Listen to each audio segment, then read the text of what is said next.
Welcome back, everyone. It is Tuesday night, getting defensive. It's First Take Tuesday here, brought to you by Gridiron Ratings.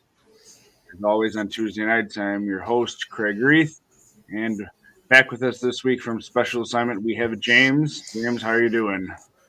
I'm doing lovely. All of my IDP-related teams are looking pretty good, which is relatively shocking. Normally, I'm always in a panic about now, but I can't complain. I'm having a good year. Special assignment went over real well. Everything's looking good.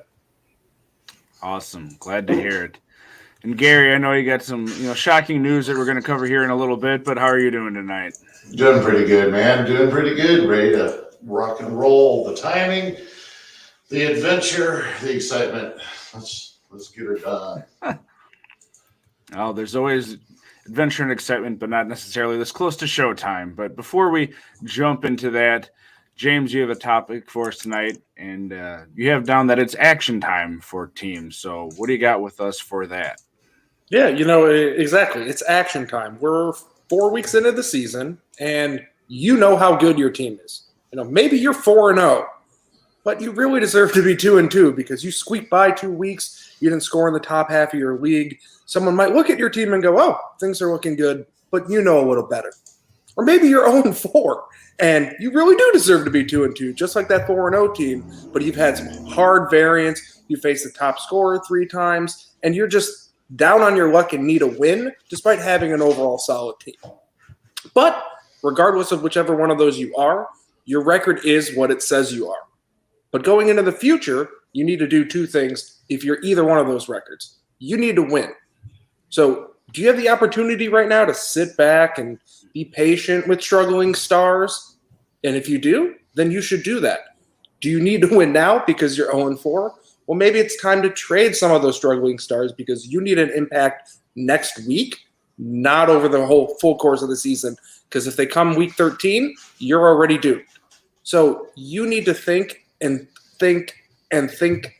hard about where your team sits and what you're doing and make judgments and decisions based off of that. Because by and large, whatever format you're in, even if it's a dynasty, even if it's keeper, winning should be the priority, and it should be your priority. You could pull off long rebuilds, but we're in week 5 right now, and now is not the time for a rebuild. You're either going to rebuild at your trading deadline or you're going to rebuild in your offseason. Now is the time to take some action. Pull the trigger in the offseason, pull the trigger at the trade deadline, but not in between on being wishy-washy. You need to be winning right now.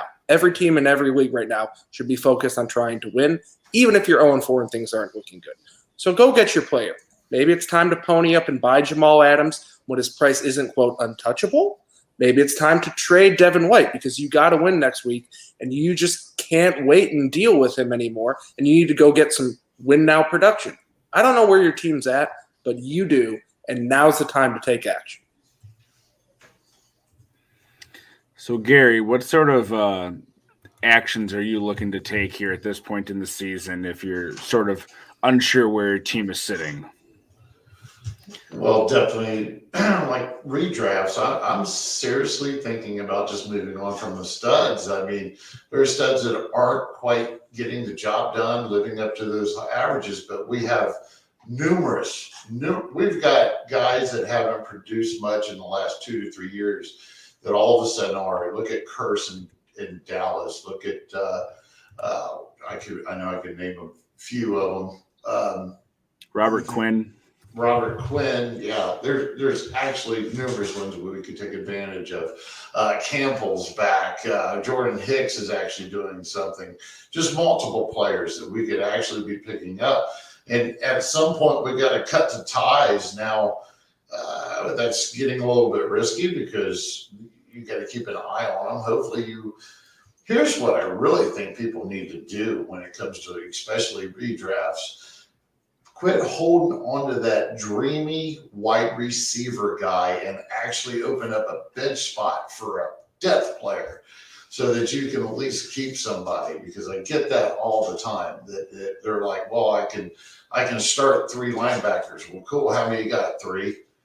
So if you're doing a little bit of shuffling around and stuff, and half the time is, well, I don't want to drop anything off my offense, and then I get a peek every once in a while, and they're holding on to some waiver wire type wide receiver when, to take on something just like getting another depth piece, especially this year. It is weird, folks. It's lasting longer than it should have. And it might have something to do with the way that this, the longer season, shorter preseason, the longevity of this. Anything for it, James? I agree with you. Maybe I give our viewers a little bit too much credit, but I always assume that there's at least one IDP bench roster spot being used.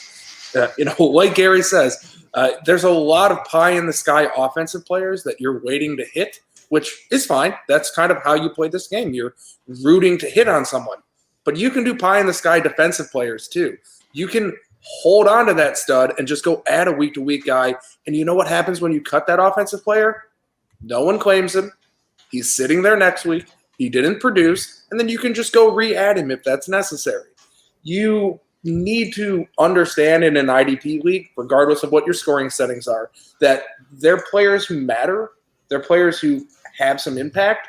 And if you need to shuffle things up, well, you need to devote bench slots to them. Ideally, you don't, but realistically, you do. I think one of the things that I see a lot, and I know I'm guilty of it too, is people often, because, we're creatures of emotion, we get attached to certain players for whatever reason. We just find it hard to cut people when we should be cutting them or move on from them, trade them, whatever it may be.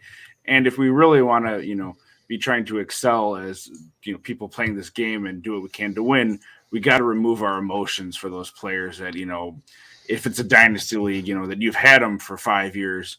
And, Jaylon Smith, we're going to talk about in a bit here. If you weren't getting anything out of him, redraft maybe more so, but is it time to move on from him in either league?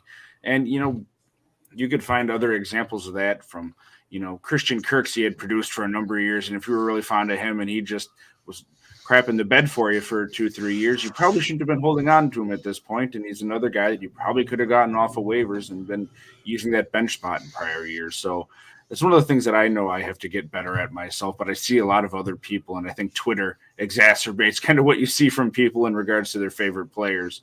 But, that's always something to think about too, is are you invested in this player to a level that they're not helping you, and do you need to move on? Yeah, and you know what? An excellent rule of thumb is to just sit there and go, if someone else cut this player, am I going to make a waiver claim on them? Not necessarily am I going to add them. Maybe you will. But if you're convinced you would not use your waiver claim on them, they're definitely fodder to get cut.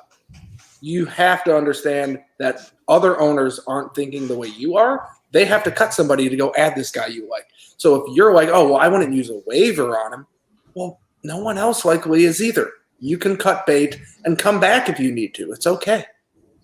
Yep. As far as dynasty, oh man, if you've had investments in them, and some of these guys have been producing for you for a few years, especially, and it's been an ongoing thing. I mean, you're basically coming down to that wire too. At what point do you decide, man, there's a lot of viable guys here that I'm passing on that's got a little higher ceiling, it's going to be a tough decision. I think I'm ready to pull the trigger and redrafts now or next week and doing stuff like that to win. But when it comes to dynasty, I mean, it's a 17-week season where you're going to go 16-0, 17-0, and beat the Miami Dolphins. At some point, you're going to have to, make a decision. And I wouldn't wait too long where you might as well just write it off because it'll all be gone. We're getting ready to go into bye weeks, folks. There's so important bye weeks because your major thing on bye weeks when playing the waiver wire, especially when you don't have any depth on your bench, is don't take the fat zero. Just consistency. Make sure you got a nice number in there. You don't have to hit a home run. Just don't take a zero. And you might find that one or two people can actually carry you through the bye weeks. It depends on your format. Yeah, and we're kind of going into just general roster strategy, but a lot of people don't talk about this, and it's kind of needs to be said because there's plenty of people who don't know. Yeah. But you should be looking forward with bye weeks coming up. Week 1, you don't need to look ahead at week 2 and see matchups. You don't know what's going on. Week 2, same thing. You don't need to do that week 3. But now we're entering week 5, or we're going to be entering week 5 next week. Then we're going to be entering week 6. Buys are coming. Look at your roster. See, I'm going to need to pick up a linebacker. Who's going to have a good matchup next week? Be proactive. A lot of us like to draft rookies, stick those rookies on our bench, and wait for them to blow up. The proactive thing is to just wait for them to blow up and use your waiver claim on them. That's the proactive thing, where you actually use your roster to its fullest potential by rotating players in. So right now, wherever your buys are, kind of notice them and understand, I've got 2 linebackers with the same buy. I definitely need to add a linebacker who doesn't have that buy coming up. Maybe I should be proactive and do that now so I lock that in and I'm not stuck because everyone else is on a buy or whatever it may be. You want to be proactive. It's always the way to do things. You don't want to be the last person to make the ad. You want to be the first. So very true. Well, we are going to move on to the news, and of course we had a number of news items to go over with you all tonight, but one popped up hour and a half before showtime here tonight, and Gary, we'll go to you first on this after we get a little info on it, because I know you were a fan of his, but by no fault of your own, it just wasn't meant to be this year. Jalen Smith was released by the Dallas Cowboys tonight. It'll be effective tomorrow. It sounds like some people are hoping for a trade somewhere or something, and we do see that occasionally. But if he does hit the free agency tomorrow, he'll be able to sign wherever he wants when he decides to sign. So we'll have to see where he lands. The Cowboys are eating contract, but the other thing that is listed online, this is from Spot Track, if he is signing with another team in terms of Cowboys news here, any compensation that he earns from that new team will be taken off the money that Dallas owes him yet. So that's some interesting offset language in there, and maybe played a part into this too for the Cowboys, as they have a lot of very expensive people and people that they're going to need to resign. Gary, I'll let you take this from either angle that you want. What does this mean for Jaylon as far as potential landing spots? And then, what does this do for that Cowboys linebacker core? It's a little less muddied at the moment anyway. Yeah, well, I think James is also bullish on Smith this year. I'm not sure we've been on the same page for a while. So this was, we have. I mean, it's not shocking that it's happened now. Our idea is how do we look at this from the ID perspective? Is first thing I want to get to. I think that it's a very good possibility. They know they have Armstrong on IR. He might be out for a little bit longer. You got Devon Wilson. You have Neal coming back. Now, Neal's not exactly lighting the world on fire, but he's there. You basically have Kirsch playing the old, I believe it's Dan Quinn is the defensive coordinator. He's playing the old Neal role, by the way, that he's producing. I mean, he's become invaluable right now. It's kind of hard to say, do they take Parsons and put him back at inside linebacker and him and Vander Esch fight it out? And you got to look at it too. Gifford and Cox, one rookie and another second-year guy. Maybe they're 2 rookies. They're actually been getting some play, like 25%, 40, 30% in games. It might be towards the end of whichever. But you got to watch out for them. After cutting Jalen Smith, and the rumors it was also going around about Vander Esch in the offseason, and bringing in Parsons didn't do Vander Esch any favors either. It wouldn't be shocking if the Cowboys weren't done. And I really am concerned that they think that Neal's going to do any better than what Jalen Smith did. That is, I mean, at least so far. I guess Neal could turn the quarter, but he's not quite that good on the field as he is. That's why he's not getting us any IDP production either, and he was playing plenty of snaps. James? Yeah, I guess I'm a little perplexed by the timing of it. I understand if they feel that, Jalen Smith isn't the player that he once was, or they thought he could become or continue to be, then you move on from him. And, all of the Cowboy scouts and people in their front office know much more about him than any of the 3 of us do. But at the same time, it's Tuesday heading into week 5. Why right now? Why not earlier is something going on behind the scenes? Is Smith saying, I'm not taking a playing time cut. If that's going to happen, just cut me. So that happened. I feel like there's a little more to this story, and, we're 2 hours in, so that makes sense that there's probably going to be more that comes out. But I'm a little perplexed by it. I don't really see Dallas's linebacking core as just not needing a Jalen Smith. Sure, if they don't like him and they don't grade him well, they can give him less playing time, but just an outright cut when they're not really saving anything in cap because, it's week 4, then, yeah, it's perplexing to me. From a fantasy perspective, just for Smith, I kind of want to see where he lands. I feel like, and again, I'm speculating, I think that he wants to play, and he was told his playing time was going to be reduced. So he said, get me out of here, and they obliged. So I'm guessing he's going to sign somewhere and get playing time. I don't know how wild would it be, right? How wild would it be, Kraig, if he landed with Philadelphia? Because to tell you the truth, Eric Wilson on paper, I mean, he's getting an IDP done wise, but I'm pretty sure he's lacking on the field for them. He actually cut some snap counts last week, but I think he had another boost this week. Did well. What you have any thoughts on that? Honestly, I think it's kind of funny. Any of the other 3 teams in the East could use linebacking help. I mean, we know what happened with the Giants. And then I don't know how bad it was. I didn't check that out, but Jalen Bostic had gotten hurt and they thought it might be something serious. And even when he went out, Davis's snap count went down from the prior week. So it doesn't seem like they have a whole lot of faith in him. So it's like Cole Holcomb and who really knows there for Washington. And I think Washington's probably closer to being a competitive team in the division than you have with Philadelphia or the Giants right now. So to James's point, it really depends on what does he want. He probably wants playing time, yeah. Money, he's going to get paid this year one way or the other, whether it's a new team or Dallas. So he doesn't really have to worry about that unless he's looking for that long-term deal. So then it's just a matter of, are you looking to contend or are you just happy with playing and getting money? And you never know what's inside someone's mind. But I think any of those 3 spots could potentially end up being better for him than what he was getting here just in this sort of, 4-way timeshare when all 4 of them are healthy.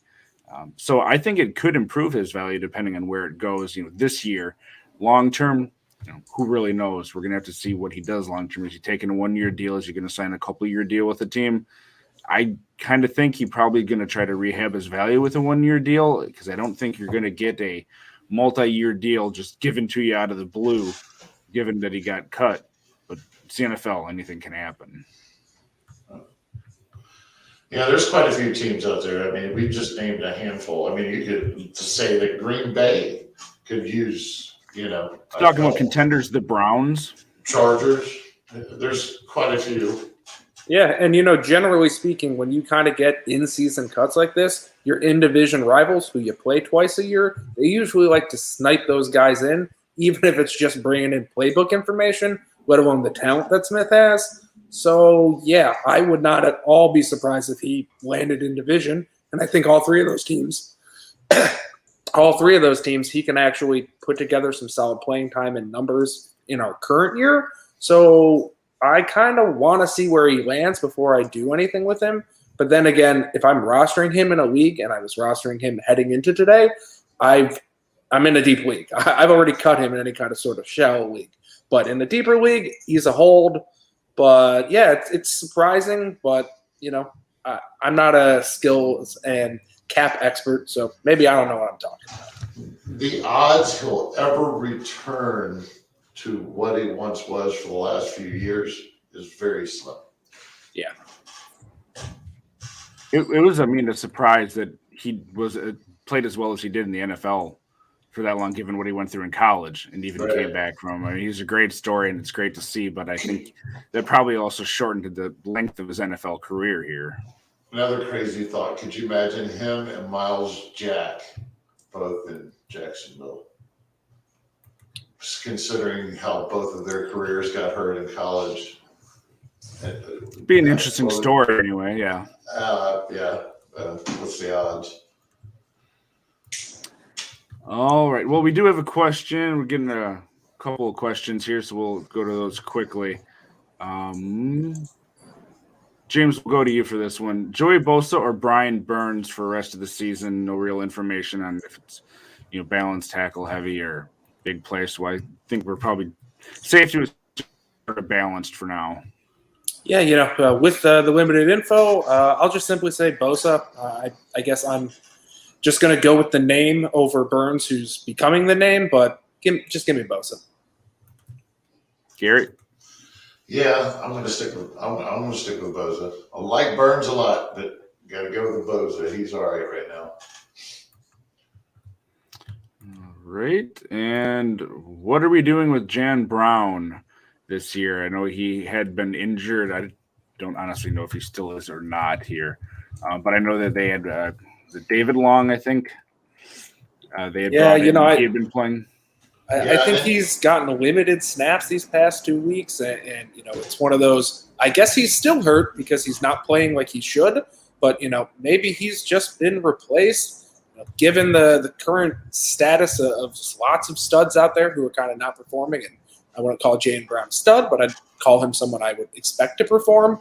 I'm going to cut bait here. I don't know, the size of your league or anything like that, but if you have any sort of viable options out there on the waiver wire, you can cut bait. And again, we can use my simple formula. If someone cut Jalen Brown, would you go add him off the waivers? Nope. You got to see what he's going to do before you touch him. So wait until he has a big game before he shows back up on your radar, but I'm moving along. Shoot, you could go pick up David Long and give him a try for a week. The only problem I seen coming into this weekend was I thought David Long would come out ahead, but I'm pretty sure it was Evans that turned around and got most of the snaps, and he produced. I remember last year David Long came in at one point with that when they didn't have Brown and cut deep into Evans's playing time. There were quite a few contests last year that I believe Evans fell to like 35% of the snaps. So this weekend was kind of put me off a little bit. I was not expecting that result. It's not what they had done in the past, but we'll have to keep our eye on it. I'm not hanging on to them. If there's any viable person that I might like, somebody that has some promise in deeper leagues, and certainly don't have any problem in redrafts at this point. You've got to go where the money's going. Who's got the hot hand?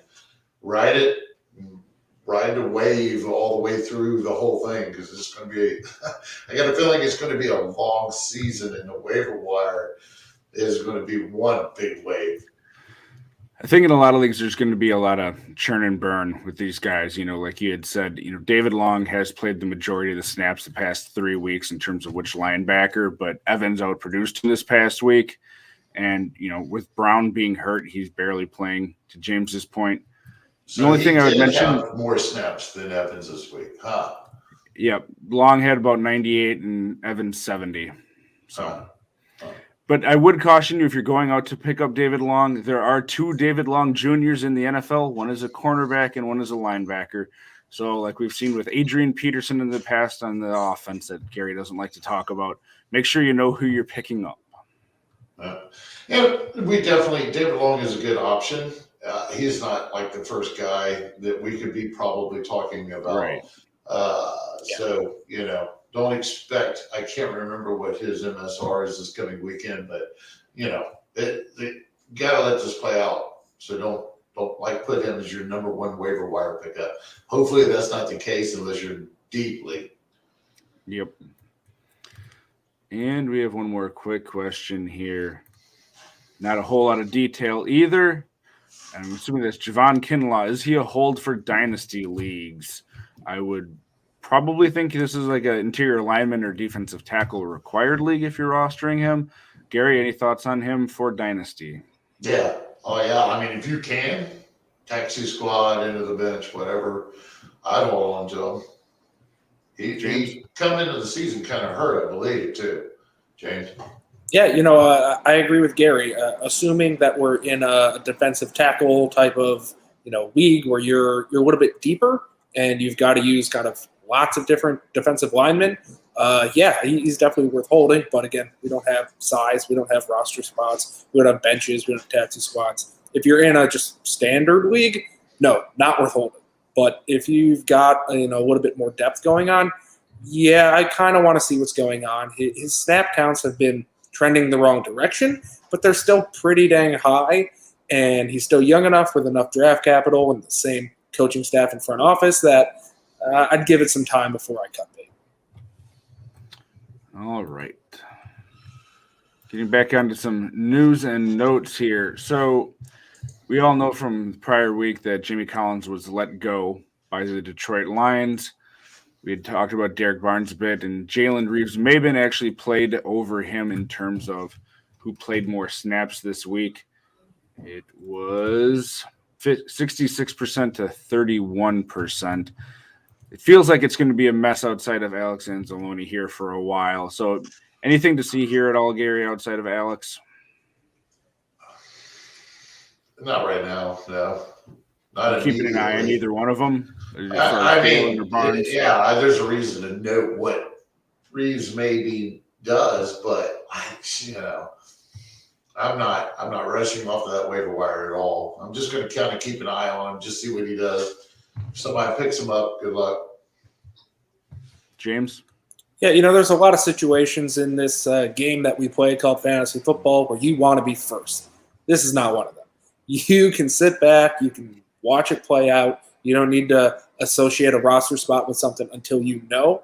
And if someone beats you to it, well, they're a little more risky because this isn't a spot where you need to take a risk because the reward here isn't anything that special. You're very unlikely to find, a stud that just shows up here. You're going to get someone who's roster eligible to maybe start sometimes. So no need to go head over heels on one of these guys. Sit back, relax. In my likely predictive outcome, Reeves is going to get the snaps early. Barnes is going to get the snaps late. No one's going to really produce. And the reason Barnes is getting those later snaps is the Lions are completely out of it.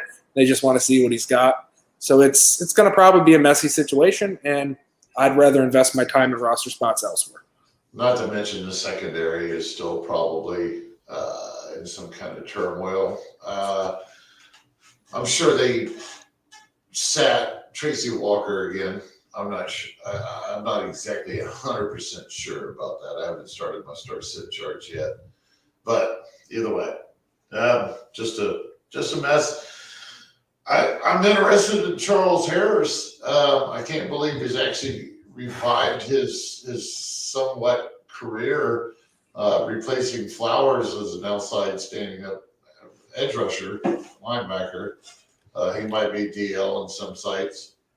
Yeah, he's been getting a lot more playing time. I mean, Flowers has been out a couple games here, and of course, Romeo is going to be out for the year with a torn Achilles. Harris was at 90%, and Austin Bryant was in the mid-70s, with two of them sort of being forced into action with neither of the other two, one not being in the game and one leaving the game. Do you like Harris more than Bryant, or are both of them worth a shot in your mind? Well, I want to point out this is definitely when I said something earlier, and I said something about players that haven't done anything in years or maybe at all, but they're veterans doing something. This is the perfect prime example of that. So Either way, I mean, to the extreme example, I guess I should say. I mean, he's producing when he's getting the opportunity. Now, Okwara or something. Okwara, yeah, Julian, Romeo's brother. Yeah, he's out for the season. Now, I like Harris as long as Flowers is out. I worry a little bit when Flowers comes in because he'll probably kick over to the strong side where the guy that just went to IR was playing. It's a little bit rougher over there. It's not the line side. But, who knows? Right now, he's the best-looking guy on here. I could have swore they had another Gibson maybe that did pretty good this past week for outside linebacker. I could be mistaken, though. That's just in hindsight and thinking I've seen something. But what, James? What do you think? I mean, there's not a lot of action here that I want on my roster. I guess it's talking bad about a new regime, but it's the Detroit Lions. I'm not going to invest on something mid-season on an injury replacement. Again, if I'm super deep, sure, I can go and grab these guys. Does Harris look like maybe he's found life after being in the league for 5 years without any? maybe, but my roster is not the roster where these guys are going to be the reclamation. It just leaves a bad taste in your mouth, doesn't it? It's not even that. It's there's 32 teams. There's always someone else who you could add. There's the opportunity cost, and these are not the guys that I'm spending my roster spots on. It's just not the way it is. I will be adding someone else, and if they hit, they hit. But I'm not gonna play the games of trying to figure out who's starting week to week in Detroit when none of them are really producing that well. I actually track that for people in my start sit. And so I'm glad you hit on that, because that's exactly what I do for people in my start sit charts at gridironratings.com. Please check them out. Actually, you got to become a member right now. But either way, I actually to see that, I mean, it really makes a difference. But it is very in depth, and that's why I do it for people. That's what they enjoy. So. And this is our free platform for all of you listeners to come listen and get some advice. Do it. If you want to not wade through that like me, well, then you should probably sign up for Gridiron Ratings, get Gary's start sit charts, and actually see what's going on. Because for me, I'm not going to wait and waste my time on that, because I want to focus my time elsewhere. But the Lions, they don't do it for me. Maybe after we get a few more weeks of data and seeing who's really playing a lot, and you're adding someone kind of after it's already established. But I don't think anyone's jumping out there to grab these guys, so I'm not either. I just, real quick, I want to say, hey, folks, please subscribe, hit the like, make a comment for us, help us out. I also have rolling waiver wire IDP. Right now, I think there's 26 guys on there. Now, I'll go from vanilla to the deepest so that I try to help everybody in between. So, and that's something that I want to lead into too, folks. When you're sitting here, if you don't have someone like myself or somebody else that's offering, or you have advice, someone like Kraig or James in your pocket to ask every time you want to, don't chase points. Just because a guy did good last week, if you're sitting there, and you're not at that stage where you're able to figure out the matchup that's coming up and you're just kind of new to it, don't necessarily. You need to kind of find out, because a guy that's been mediocre, he could probably, if he's got a better matchup coming up this next week, and bye weeks and stuff like that becomes valuable to know. And that's what we do in the charts. So that's deeper with the bye weeks coming up. I kind of cater those to the shallow and to the deeper leagues, because those people want to keep those bench spaces locked down. So if they make a move, they want to make it for one person to play, somebody they can pick up across the board. So I hope at some point everybody gets to check it out. But if you did subscribe, I really appreciate it. I'm done. And that's at gridironratings.com. You can go right there at the top. It tells you how to get into the tipster's office. So he's always open in his office. And you can also go to Gridiron Ratings on YouTube. We're at 189 subscribers. And if you get another 11 more, they're going to do another drawing for one of those $40 value playbook draft guide type of items. And it's certainly worth more than that. But if you can get one for free, free is great. So make sure you go and subscribe on YouTube if you're not already there for Gridiron Ratings for us and many other great shows. We have another question here again. And if you guys do have questions, please, be as specific as you want, because, the more specific you are sort of about position, scoring, anything like that, or even just generalities of tackle heavy, big play, standard, it'll give us a better idea of how to gauge these. Some deep leagues have tiered scoring where, cornerbacks get more to sort of level them out with your average safety or something. So if you do have questions, we'll answer as best we can no matter what, but the more info you can give us, the better. So on this one, flat, straight up, James, Brayshawn Jenkins, safety for Jacksonville, or David Long, the linebacker in Tennessee, who would you have for the year moving forward? It's kind of a tough question. Obviously, I'm assuming we're dealing with some sort of flex spot, because they're two different positions. They're two different things, and I don't have roster context, so I'm thinking this is two guys you have on your roster versus a trade that's imminent. But I think I want Long. Yeah, he's been very good. Yeah, Brown might be coming back. We touched on this earlier. He could continue. He might not. Jenkins seems a lot safer of a bet, but I think I just want to go with the guy who's got better looking variance and a higher peak between these two. I always feel like guys like Jenkins who play and get tackles and don't really do much of anything else are very nice to have, but not people you should be targeting moving forward. You should kind of already have those types of players on your roster. So, again, without context, it's close, but I'm going to lean long, and I'm assuming it's a flex play. Gary? It's really hard to make a decision just based off the idea. If this is who you're deciding between, there's probably a little bit of free agent meat left on the IDP bone to begin with. So You could probably find some plays if you strike out. So flip the coin. I like Jenkins myself, but I also like Long because he's a linebacker. Now if Long's probably got the higher ceiling if he sticks, put it that way. All right. And Gary, we're going to go to you for this one. And I think I might know who you're going with here. But again, not a whole lot of context.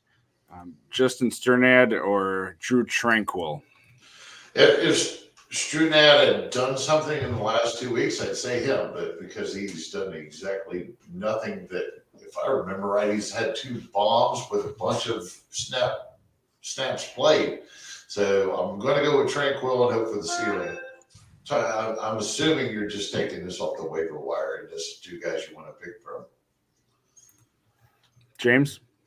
Yeah, assuming again that this is a waiver wire ad and you're looking for imminent production, give me Tranquil. Just looking at next week, I think I like what Tranquil has the opportunity to do against the Browns. There's going to be a lot of offensive possessions for the Browns in my mind. So that means there's going to be a lot of tackle opportunities, and that should be what Tranquil kind of does. So I like that floor over Strunad, and really Strunad's gotten the playing time, hasn't gotten the production, and I feel like that could be a pattern with him going forward the rest of the season. I'm not looking at him going, oh, I'm expecting to see some positive regression. I think that might kind of be how he plays this year. So between the two, give me Tranquil short-term and long-term. I guess it's not as close as I initially thought. Add something real quick about Tranquil. He got hurt last year, folks, bad ankle. He's came in slow. They've taken it easy through all this. They had already tried some kind of transition before last weekend. Murray was actually, he lost a lot of snaps to Tranquil. And Tranquil outproduced him just last week. Just give Tranquil a little bit of time. I think he just got done playing maybe 48 or 50% of the snaps or something. But he still produced like 5 combined tackles possibly. That's serviceable. If you were playing him this past weekend, if you actually had him in because Murray was in, you weren't doing it out of desperation. You were doing it because he was probably in some deep league. So just give him some time though. I think his snaps go up a little bit. The wild thing about the Chargers for me, I don't think that we're going to see a full-time linebacker the entire season. I don't think we're going to see anybody that's going to continuously average like 90% of the snaps, put it that way. It's going to be a fluctuation between Kyzir and him and Murray when he gets back, these 70% apiece type things. I don't know if somebody emerges all the way between these 3 guys this year. Yeah, and Murray's going to be out for at least 2 more games. He went on the IR, and of course, it's at least 3 minimum. He didn't play this past week. They put him on right before the game. Tranquil did lead in snaps, and he had an all right game. He had 5 combined. Where Sternad, to your point, he was in the 80s the past 2 weeks with Jewel out, and he's just getting you nothing. He's got 2 and then 4 combined. So I think that makes sense with where you guys are going there. And we got one more here. We got to pick 2 for the rest of the season. Von Bell, Justin Simmons, and Daniel Sorensen. James, who do you like out of those 2, or who do you dislike the most, if it's easier that way?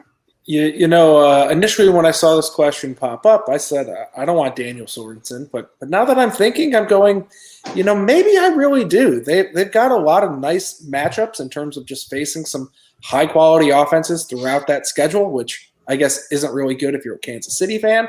But if you're a fan of tackles for safeties, Sorensen might be a very solid play. And, I think he might be what you kind of want Von Bell to be. Like, Sorensen might already be there. I don't think Simmons is in play here. I think he's clearly a choice and a selection as opposed to a guy on your potential cut out of these three. So give me Simmons, and I'm going to go Sorensen. I'm going to let Bell go. I think if you kept Bell over Sorensen, I wouldn't really bat an eye. Just don't cut Simmons, and you can't really make a mistake here. But, yeah, I guess I'm leaning Sorensen. Man, it's awful early for some rest of the season guessing here. It is. It's especially the way the season's been. It's just been crazy. The only one I'm probably not going to risk dropping at the moment is probably Bell. I love Justin Simmons. He's really produced for the last couple of years, but he's one of those studs that just hasn't, had that average or that ceiling that he's had in the past. So something has changed there. Not quite sure what, but if this is the decision that you have, I'm going to repeat. The idea is that you probably have plenty of IDP meat on the waiver wire. If this is the decision you got to make, so other than Bell, flip a coin between the other two, and I wouldn't lock myself down thinking that whatever three that I have for the next 6 weeks is going to carry me the rest of the season. I'll probably at this point wouldn't suggest even really thinking about rest of the season until week 10. Maybe we'll do something when we're a little bit over halfway of the season, because I don't know if this is going to change. I think the way that they're running through IR, the way that they're just, the players, this whole situation, we're going to be busy on the waiver wire all year. All right. Well, thank you for sending in your questions. We're going to be wrapping up here tonight. I have one more, and I'm just going to throw both of these out here. It's for the Buffalo Bills. Jaquan Johnson filled in and had a nice little production day for the Buffalo Bills in replace of Poyer, who may or may not be back this week to face the Chiefs. We aren't sure yet.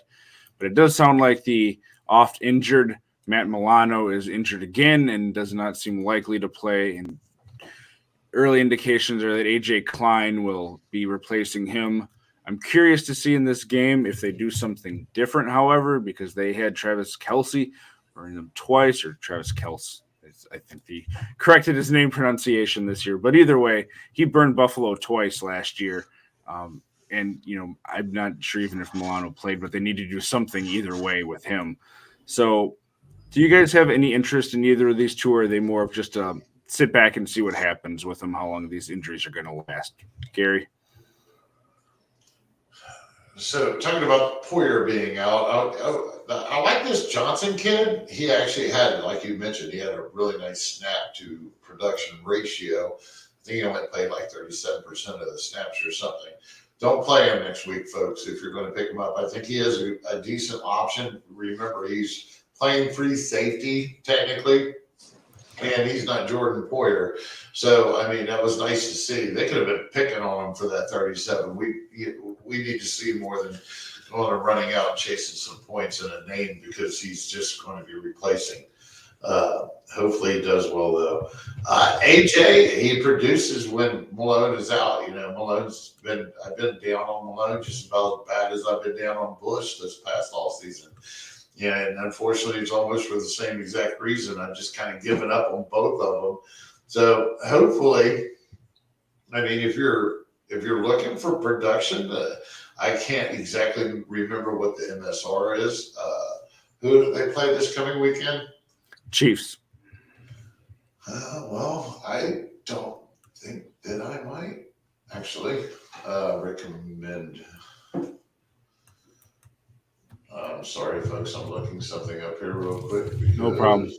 While he looks it up there quick, James, do you have any feelings one way or the other on those two? Actually, it's a solid matchup. I'm going to take that back. it is a solid matchup for AJ Klein and Edmonds. So yeah, he's definitely an option. I probably should have had him on the waiver wire this week. Of course, everybody knows who he is because he's in and out so much, right, James? Yeah, and he's the kind of guy that I don't know. I don't want to touch AJ Klein. Maybe I'm giving terrible advice here because I'm going off of not wanting to touch AJ Klein versus not wanting to touch the stats that AJ Klein produces. But it's not for me. Again, I want to spend my roster spots on people who I see as long-term potential, and I don't think Klein has any of that. I think maybe he shows up this week. So if you want to play the matchups and you like that Kansas City matchup, then so be it. But long term, which is what I do with my roster spots, no thanks. And you know what Gary said? Johnson, he looks a little more intriguing. I don't necessarily want him because he's a free safety, and like Gary said, he's not Jordan Boyer. But I've got him on my watch list. I want to see kind of how he does and what's going on here. I'm not running out to add either of these guys unless I'm just absolutely desperate for playing time this week, which probably isn't going to happen in 99% of leagues. So I'm going to let them sit. We're going to see what's going to happen. And then I'll use a waiver claim if I feel necessary because one of them blew up. But in all likelihood, they just performed adequately, and I'm not looking to make any moves going forward. And that'll about do it for us tonight here. Remember, there is a Thursday show. It is 9 p.m. Eastern with host JJ Wenner, Dynasty Trip, and Gary, of course, getting you ready with the weekend primer on Thursday. So tune in then. If you have any questions, you can continue to post them on YouTube or let any of us know too. You can find everyone on Twitter. Our Twitter handles are below. And Tuesday nights and I always do this backwards because I'm in a different time zone. It's 10 p.m. Eastern, correct? That we do. On Thursdays, it's 9. Thursdays 9, and we're at 10 tonight, Tuesdays. Yeah. So 1 hour difference there. You were here at 10 tonight. Yeah. The time zone thing always at this time of night just boggles my mind for some reason. I can do it fine during the day, but I get a little bit tired, and it goes all around. Man, you still got a newborn down there. James, any closing thoughts for everyone going into week 5? Just remember, it's time to take action. I know I'm harping on the motif of that word, but really, you guys know where your roster is. You probably need to be winning. You need to figure out how to win, and whether that's trading for a star or holding on to a star, but figure out a way to get W's and focus on getting W's coming up because we've already got 4 weeks under the belt. We're 25% of the way over with the season. It goes by fast. Week 1 and week 2, we're preaching patience. It's now week 4. Patience is gone. It's time to figure out how to win. Gary. Appreciate the questions, folks, and just hang in there. That's the best you got. Work with what you can. Thank you, everyone, for tuning in again. Make sure you go check out Gary and James' stuff over at Gridiron Ratings, and you subscribe on YouTube. Have a good night, and we'll be back on Thursday. Good night.